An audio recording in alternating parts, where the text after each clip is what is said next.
BCB সভাপতি হতে যাচ্ছে তামিম। একটি বেসরকারি টেলিভিশন চ্যানেলে মোহাম্মদ আশরাফুল বলেছেন, তামিম যদি এখন বোর্ড প্রেসিডেন্ট হয় তবে এটাই সঠিক সময়, কারণ তার অনেক অভিজ্ঞতা রয়েছে। তামিমের বয়স কিন্তু কম না, 17 থেকে 18 বছর ধরে ক্রিকেট খেলছে সে। অভিজ্ঞতার কোনো কমতি নেই। 50 থেকে 60 বছর হলেই যে ভালো বোর্ড সামলাতে পারবে ব্যাপারটা এমন না। তাই তামিমের এখনই সঠিক সময়।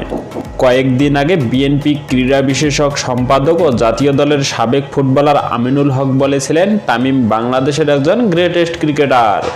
আমরা চাই বাংলাদেশের যারা লিজেন্ডারি ক্রিকেটার আছে, যারা বাংলাদেশের মানুষের কাছে আইডল, সেই মানুষগুলো ক্রিকেট বোর্ডে আসুক। এটা ক্রিকেটের জন্যই ভালো হবে। তো বন্ধুরা, বিসিবি বোর্ড প্রেসিডেন্ট হিসেবে তামিমকে কারা কারা দেখতে চান জানিয়ে দিন কমেন্ট বক্সে। স্পোর্টসের সব ইন্টারেস্টিং নিউজ এবং ভিডিও পেতে চ্যানেলটি লাইক, কমেন্ট, সাবস্ক্রাইব করে বেল আইকনটি বাজিয়ে দিন। ধন্যবাদ।